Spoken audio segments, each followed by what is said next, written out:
ফর্মহীনতায় champions trophy স্কোয়াডে জায়গা হয়নি লিটন দাসের। এরপরও এই ব্যাটারকে নিয়ে বড় আশাবাদী বাংলাদেশ ক্রিকেট বোর্ড। তাই তো বিসিবির 2025 সালের কেন্দ্রীয় চুক্তিতে 3 ফরম্যাটেই থাকতে যাচ্ছেন তিনি। লিটন ছাড়াও 3 ফরম্যাটে কেন্দ্রীয় চুক্তিতে থাকার জোর সম্ভাবনা রয়েছে আরও 4 ক্রিকেটারের। এরা হলেন নাজমুল হোসেন শান্ত, জাকের আলী অনিক, তাসকিন আহমেদ ও মেহেদী হাসান মিরাজ। 2024 সালের কেন্দ্রীয় চুক্তিতে থাকলেও নতুন বছরের কেন্দ্রীয় চুক্তি থেকে বাদ পড়তে যাচ্ছেন নুরুল হাসান সোহান। টি-20 চুক্তি থেকে বাদ পড়ছেন এই উইকেটরক্ষক ব্যাটার। আর 17 বছর পর বিসিবির কেন্দ্রীয় চুক্তিতে থাকছেন না সাকিব আল হাসান। 2025 সালের নতুন বছরের খসড়া সূচিতে নেই এই অলরাউন্ডারের নাম, এটা অনেকটাই নিশ্চিত। কেউ না বুঝলেও আমরা আপনার প্রয়োজন বুঝি, আর তাই তো অত্যাধুনিক ফিচার সম্বলিত বিভিন্ন সাইজ আর কালারের 250-টিরও বেশি ডিজাইন অপশন নিয়ে ওয়ালটন স্মার্ট ফ্রিজ বোঝে আপনার প্রয়োজন।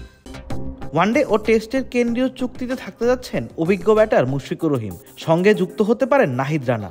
তবে শুধুমাত্র টেস্টের কেন্দ্রীয় চুক্তিতে থাকতে পারেন 4 ক্রিকেটার। সেই তালিকায় আছেন মমিনুল হক, তাইজুল ইসলাম, সাদমান ইসলাম ও খালেদ আহমেদ।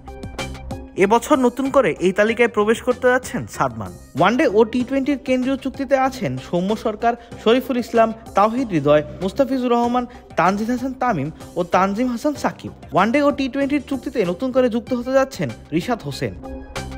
টেস্ট ও টি-20 থেকে অবসর নিলেও ওয়ানডের চুক্তিতে থাকার জোর সম্ভাবনা রয়েছে মাহমুদুল্লাহ রিয়াদের। তবে চ্যাম্পিয়ন্স ট্রফির পর রিয়াদ খেলবেন কি খেলবেন না, এ নিয়ে রয়েছে ধোঁয়াশা। জাতীয় দলে সম্প্রতি 3 ফরম্যাট খেললেও কেন্দ্রীয় চুক্তিতে শুধু টেস্ট আর টি-20 ক্যাটাগরিতে থাকতে যাচ্ছেন হাসান মাহমুদ। টি-20 চুক্তিতেও আসতে যাচ্ছে পরিবর্তন, থাকছেন শেখ মাহেদী। তবে কেন্দ্রীয় চুক্তিতে এবার যুক্ত হতে যাচ্ছে নতুন একটি ক্যাটাগরি। যারা জাতীয় দলের ভিন্ন ভিন্ন ফরম্যাটে খেলেন অথচ একাদশে নিশ্চিত নয়, তাদের জন্যই এই ক্যাটাগরি।